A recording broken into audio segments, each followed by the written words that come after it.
Bonjour, c'est Anne-Sandrine Di Girolamo au micro des Ondes de l'Imo, le podcast immobilier attentif et curieux.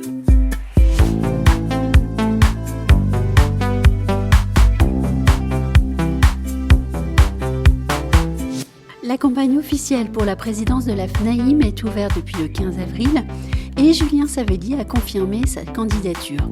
Avec une très longue expérience au service de la fédération, professionnel pratiquant de façon réelle les trois métiers depuis de nombreuses années, il m'a semblé intéressant de lui poser quelques questions en ce début de campagne. Voici donc Julien Savelli. Bonjour Julien. Bonjour Anne-Sandrine. Le 18 mars 2022, vous avez déposé officiellement votre candidature au poste de président de la FNAIM. Qu'avez-vous ressenti ce jour-là ? J'ai d'abord ressenti beaucoup de joie, parce que pour moi c'était un moment joyeux, mais beaucoup de responsabilités surtout, et je me suis posé des questions, encore une fois, bien que j'ai déposé ma candidature, sur ma légitimité. Et ce que je vais faire, c'est essayer de prouver une fois de plus cette légitimité à pouvoir prétendre, à guider et à représenter les professionnels de l'immobilier. Sur vos réseaux sociaux, justement, je reviens à ce moment quand même très important pour lancer une campagne. On vous voit en photographie aux côtés de l'actuel président de la FNAIM, Jean-Marc Torolion. Alors que vous avez siégé au sein de son bureau exécutif, j'aimerais savoir ce que vous avez appris de ce président actuel. J'ai appris le travail en profondeur, parce que je pensais déjà être un travailleur de fond, mais avec Jean-Marc Torolion, je suis rentré en profondeur dans la profondeur. J'ai appris aussi un sens développé de la stratégie, puisque c'est quelqu'un qui a une belle vision et une belle stratégie de ce qu'il faut mettre en place pour défendre les professionnels. Et puis j'ai appris aussi avec un peu plus de maturité, puisque ça fait 4 ans que j'y suis, j'étais assez jeune quand je suis arrivé, j'ai pris un peu plus de maturité et je dirais qu'il m'a, entre guillemets, préparé aussi, peut-être, à assumer la suite. Oui, vous disiez que vous étiez jeune quand vous êtes arrivé, ou un peu plus jeune. Votre engagement au service des professionnels de l'immobilier ne date finalement absolument pas d'hier. Quand est-ce que vous vous êtes engagé et pourquoi ? Alors moi, j'ai ouvert mon agence il y a maintenant 19 ans et je suis rentré à la FNAIM immédiatement. Donc il y a 19 ans. Il y a 19 ans, mais comme adhérent. Et puis, 3 ans après, je suis rentré au conseil d'administration de ma chambre. Puis je suis devenu président de cette chambre pendant 6 ans.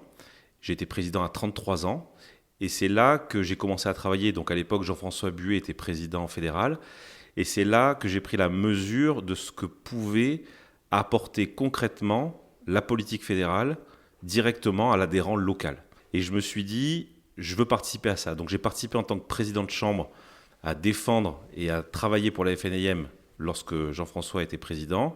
Et naturellement, parce que j'ai travaillé pendant les 5 ans du mandat de Jean-François avec Jean-Marc Torolion sur des sujets informatiques, sur des sujets digitaux, puisqu'il en avait la charge. On a développé des choses ensemble pour nos chambres. Et je me suis dit, au moment où l'élection fédérale arrivait, je veux aussi participer, apporter quelque chose. Et j'ai choisi naturellement en fait, de suivre Jean-Marc Torolion. Honnêtement, très honnêtement, de façon désintéressée, puisque je ne savais pas ce qu'était le travail à la fédération. Je n'étais pas du tout dans le sérail. Et ensuite, lorsqu'il a été élu, il m'a proposé de le rejoindre. Et j'ai posé ma candidature pour être élu au conseil d'administration. J'ai été élu et ensuite, il m'a nommé président délégué dans son bureau. Mais franchement, pour moi, c'est une chance. Je le reconnais. J'ai appris beaucoup de choses. J'ai donné beaucoup de choses parce que quand on est au bureau, on prend beaucoup de temps personnel et professionnel pour la fédération. Mais vraiment, je ne le regrette pas. Et je sais que je lui dois beaucoup sur mon engagement et sur le développement de mon engagement à la fédération. Et vous vous portez désormais candidat au poste de la présidentielle, j'oserais dire. Quel président souhaitez-vous devenir ? J'aimerais être le président qui va faire la passerelle entre ce qu'on a commencé à vivre avec Jean-François Buet il y a 10 ans, ce qu'on a continué de combattre et de subir, je dirais, avec Jean-Marc Torolion. Je voudrais en fait aider la fédération à continuer à passer vers le futur. Et c'est quoi le futur ? Alors le futur, je pense qu'il n'est pas écrit, c'est à nous de l'écrire, mais ce que je voudrais, c'est participer à ça. Et c'est pour ça que je me présente, c'est parce que les chamboulements dans le marché immobilier, dans le microcosme immobilier, dans les modèles immobiliers, il est réel, et je ne veux pas qu'on fasse croire à nos adhérents que c'est en ne bougeant pas, que c'est en ne réformant rien, que c'est en restant dans l'immobilisme. Vous savez, on connaît ce qu'on a et on a peur de l'avenir, on a peur de l'inconnu. Moi, j'ai identifié ces peurs, je les comprends. Et ce que je veux, c'est arriver à construire avec les adhérents, avec les élus de la fédération, à construire une fédération qui n'a pas peur de l'avenir et qui regarde les choses en face. C'est ce type de président que je veux être, c'est-à-dire ne pas contourner les obstacles, aller pleinement dedans et prendre notre place dans tout ce qui seront les futurs changements. On a une élection présidentielle qui arrive, il y aura forcément des changements. À chaque fois qu'un président est élu, à chaque fois qu'un ministre délégué ou un ministre du logement arrive, il veut sa loi. Et à chaque fois, il y a des modifications qui concernent la loi Hoguet, des modifications qui concernent nos métiers, la loi Allure, la loi Elan pour les plus fraîches. On aura la prochaine, je veux être là, je veux être prêt, je veux parler avec ouverture, modernité, fermeté, mais je voudrais qu'on soit en capacité, cette fois-ci, d'être vraiment acteur d'un changement qui de toute façon arrivera parce que les consommateurs changent leur mode de consommation, nos clients changent leur mode de consommation.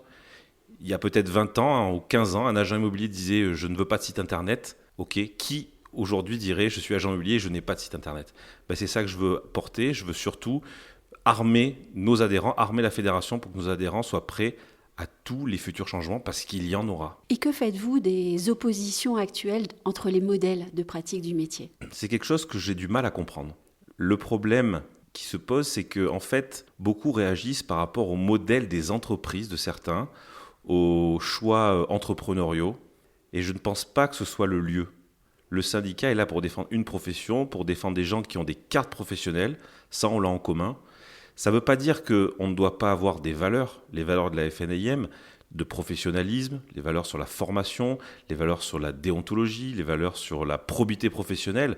Celles-là, c'est ancré, on ne les discute pas, on n'a pas à revenir sur ces sujets-là.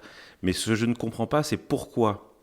Parce qu'un entrepreneur n'est pas en capacité d'évoluer, il condamne celui qui évolue, celui qui a une idée, celui qui réagit. Et je pense que là, on a encore du travail à faire, même si pour discuter avec beaucoup de nos adhérents, beaucoup de nos présidents, le chemin est en marche. Et tout le monde a compris que finalement, on ne peut pas avoir l'immobilier d'il y a 20 ans. Il vaut mieux qu'on regarde l'immobilier qui va arriver dans les 5 ans ou dans les 10 ans qui vont arriver. Donc je ne dis pas qu'il y a un modèle meilleur qu'un autre. Moi, je pense qu'il y a autant d'entreprises que de modèles. Tous les modèles se valent du moment qu'il y a une valeur ajoutée pour le consommateur et une valeur ajoutée, j'allais dire, pour la famille de l'immobilier. Qu'est-ce que c'est que l'immobilier dans 5 ans ou dans 10 ans ? Encore une fois, ça va tellement vite que je ne voudrais pas faire croire que j'ai une boule de cristal pour savoir ce que sera l'immobilier. C'est difficile de faire de la prospective. C'est difficile de faire de la prospective. Mais ce que je veux dire, c'est que finalement, on est assez fort, la FNIM et les professionnels, on est assez fort pour l'imaginer, ce futur. C'est-à-dire ne pas se le prendre en pleine figure. C'est vraiment l'imaginer. Et ce que je voudrais qu'on arrive à faire, c'est travailler rapidement sur ça. Si je suis élu président de la fédération, je convoquerai immédiatement un conseil fédéral avec tous les présidents de chambre, les présidents de commission, pour arriver à réfléchir, à faire ce qu'appellent les Américains du mastermind. C'est que vraiment, on arrive à se réunir pour s'ouvrir l'esprit, échanger, débattre, dialoguer, savoir où on veut aller et qu'on arrive à trouver des consensus pour pas être en réaction. On est toujours en réaction. À chaque fois qu'on a fait des propositions, et Jean-Marc l'a fait durant son mandat, à chaque fois qu'on a fait des propositions, on a été entendu. Elles n'ont pas toutes été prises, elles n'ont pas toutes été choisies par le gouvernement, mais en tout cas, on a été force de proposition. Et c'est ça que je veux continuer à faire. Donc je me dis que si on pouvait pour une fois essayer d'anticiper un petit peu et dire ce qu'on veut, nous, pour l'immobilier, je pense qu'on est les mieux placés pour expliquer ce qu'il faut faire pour l'immobilier du futur. Je pense à une chose, c'est au digital. On a souvent l'habitude d'associer futur et digital. Est-ce qu'on n'oublie pas un peu aussi l'humain derrière ça ? Dans notre métier, oublier l'humain, c'est impossible. Quand on est syndic de copropriété, on ne peut pas oublier ni l'humain, ni la psychologie, ni des fois la difficulté à vivre ensemble. On ne peut pas l'oublier. Quand on fait de la gestion locative, on ne peut pas oublier les tracas du locataire, les craintes du propriétaire. Et quand on fait de la transaction, c'est encore un peu pareil. On est obligé de réunir deux personnes qui, de toute façon, ne s'entendraient pas s'il n'y avait pas un intermédiaire.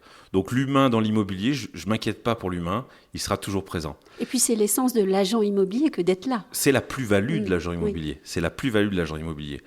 Le digital, il faut qu'on en fasse une force, il faut qu'on en fasse un outil qui nous permette de nous développer, d'aller plus vite, d'avoir des process plus simples, d'avoir des parcours clients plus intéressants. Et que tout le monde sache l'utiliser. Mais que tout le monde sache l'utiliser, bien sûr. Et il faut former nos professionnels à ça. Mais ce qui est important, c'est que le digital pour le digital, on voit certains échecs. C'est-à-dire que des plateformes qui se créent en transactions, en gestion, en syndic. pseudo-syndic, ça existe tous les jours. Tous les jours, il y a quelqu'un qui lève des millions, des gens investissent pour des entreprises qui vont casser la baraque et qui vont révolutionner le marché. Souvent, ces entreprises, elles nous prennent du temps parce qu'elles sont là, on essaye de les analyser, on essaye de les combattre, on essaye de comprendre pourquoi ils viennent disrupter nos entreprises. Et elles créent du contentieux. Elles créent du contentieux et puis finalement, au bout d'un moment, elles disparaissent. Je ne veux pas citer de nom, mais si on réfléchit un petit peu, si on cherche un petit peu dans sa mémoire courte, on se rendra compte qu'il y a certaines marques qui sont arrivées avec des process totalement différents, basés uniquement sur le digital, uniquement sur de la gestion à distance. Ces entreprises-là, aujourd'hui, elles n'existent pas. Elles sont remplacées par d'autres qui reviennent encore sur ce marché-là. Mais je ne pense pas que ce soit l'avenir de l'immobilier. Donc, il faut être attentif, mais il n'y a pas de crainte absolue à avoir. Par contre, ce qui est certain, encore une fois, c'est que si nous, on ne bouge pas, si nos entreprises ne se réforment pas, si nos entreprises ne vont pas vers le digital pour le parcours client, ça ne fonctionnera pas. Effectivement, il nous manquera quelque chose. Humain et digital, on ne peut pas choisir entre les deux. Et si on dit humain, on dit formation ? La formation, ça fait partie des valeurs de la FNAIM. Je vous rappelle que la formation obligatoire, c'était déjà le cas à la FNAIM.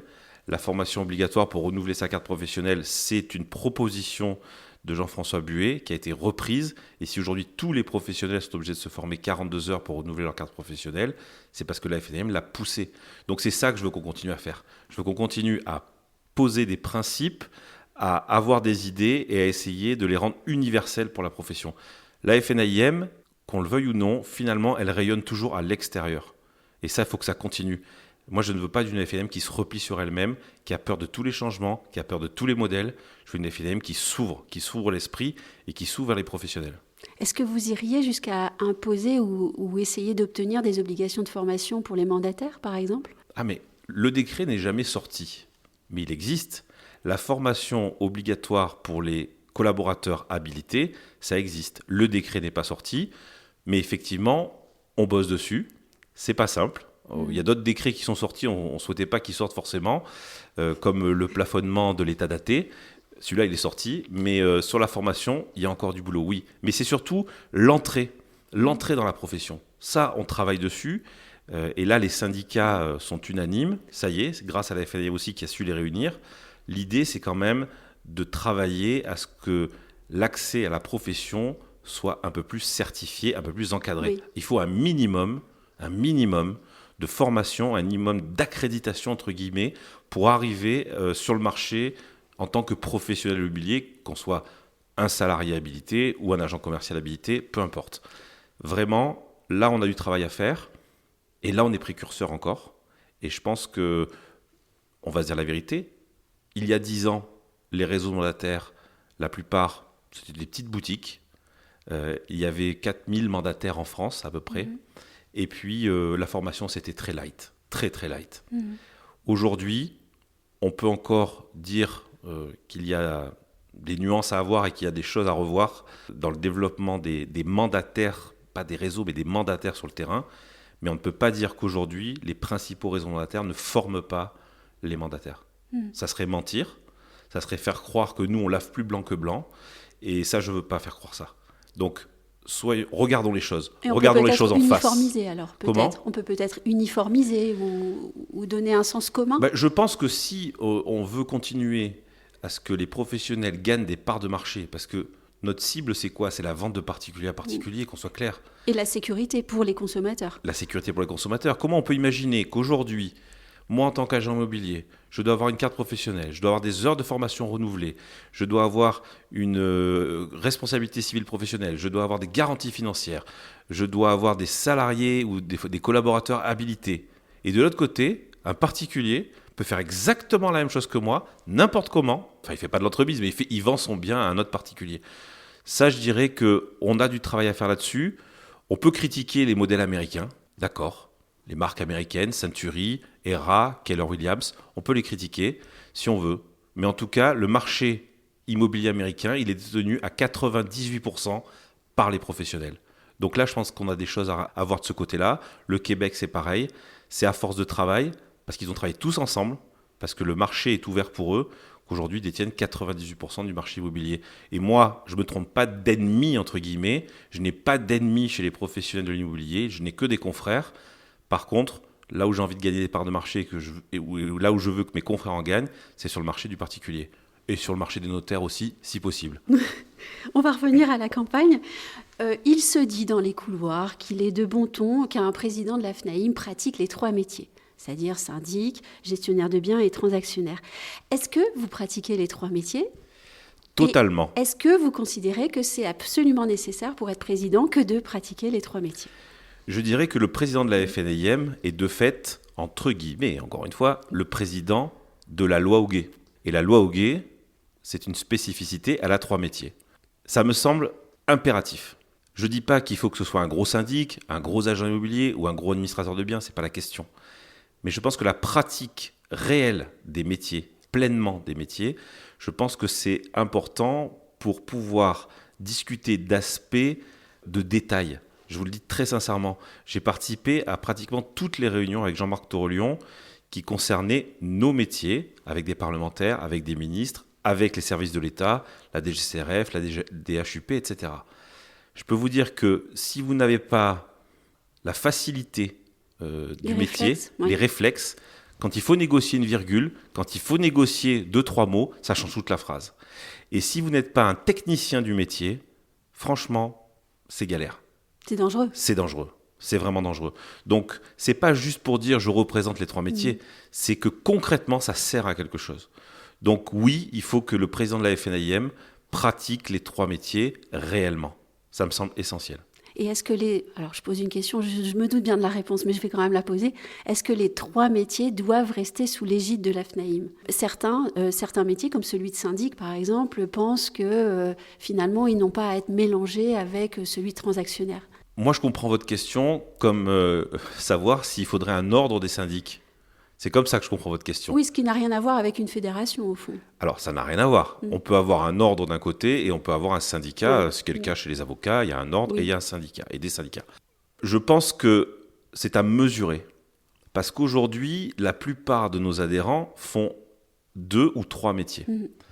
Donc, les dissocier, ça serait aussi dissocier peut-être nos entreprises. Et puis, le risque, c'est quoi ? Aujourd'hui, on voit bien qu'il y a la tentation, d'un côté, d'administrer encore plus le métier de syndic et de faire de nous presque des fonctionnaires. On nous plafonne, on nous encadre, on a des contrats, on a des plafonnements, etc. Voire des mandataires de justice parfois. Exactement. Et puis de l'autre côté, on voit qu'il y a une volonté de libéraliser, d'ultra-libéraliser la transaction immobilière. Si on sort une des 3 activités de cette loi Houguet pour la mettre dans un ordre, ça peut être intéressant et effectivement les syndics mériteraient peut-être d'avoir un ordre. Mais on prend un risque énorme pour le reste. Donc il faut bien mesurer les choses. C'est un sujet sur lequel je travaille, pas seul, parce que je ne peux pas imaginer l'impact seul. Donc j'y travaille avec des professionnels, des juristes, pour essayer de voir quelle serait l'articulation. Mais je dirais que c'est une réflexion à avoir et ça fait partie des sujets dont on pourra réfléchir si je suis élu président lors d'un conseil fédéral exceptionnel qui durerait sur 2 jours. L'idée, c'est de se dire, est-ce que finalement on a plus à gagner ou on a plus à perdre ? Et il faut réfléchir tous ensemble. Je ne pense pas que ce soit seulement au syndic d'y réfléchir. On est tous les 3 dans la même loi. On doit tous y réfléchir. Si ça tire l'ensemble vers le haut, pourquoi pas ? Si ça fait prendre un risque sur une partie de nos activités, il faut bien le mesurer. Et l'autre point, c'est qu'on le voit en Europe et en France particulièrement depuis que Emmanuel Macron est président, on ne va pas dans ce sens-là. On ne va pas dans le sens de créer des nouveaux ordres, etc. On va dans un sens de libéralisation des activités réglementées. Donc il faudra aussi être capable de trouver l'intérêt à porter politiquement, parce que ce qu'on nous demande quand on porte un sujet, et c'est ce qui nous a été demandé quand on a souhaité obtenir la protection des titres, quand on souhaite obtenir aujourd'hui Vesta réglementaire, c'est une Vesta inscrite dans la loi Houguet, l'opposition qui nous est faite, c'est quels sont les intérêts pour le consommateur, quels sont les intérêts pour l'État et quels sont les intérêts pour les professionnels. Pour les professionnels, on le sait souvent, pour nos clients, on le sait souvent, pour l'État, c'est des fois un peu difficile de trouver l'intérêt d'avoir un ordre pour l'État français. Dernière question, quel ton espérez-vous de votre campagne et de la campagne ? J'espère qu'on va construire. J'espère qu'on va échanger sur des idées constructives. J'espère qu'on va faire de la prospective sans le vouloir et que la confrontation d'idées va nous tirer aussi vers le haut. J'espère qu'il y aura beaucoup de respect, mais je fais confiance à tous mes confrères. Et puis j'espère surtout qu'on saura se rassembler. Le problème des campagnes, et surtout des campagnes longues, c'est qu'elles peuvent créer une division. Donc ce que je voudrais, c'est qu'on soit en capacité de se rassembler le lendemain de cette élection, peut-être même le soir même de cette élection. On se rassemble autour du cube jaune, tous ensemble, et on continue le chemin. C'est ça qui m'intéresse. Merci Julien. Merci Anne-Sandrine.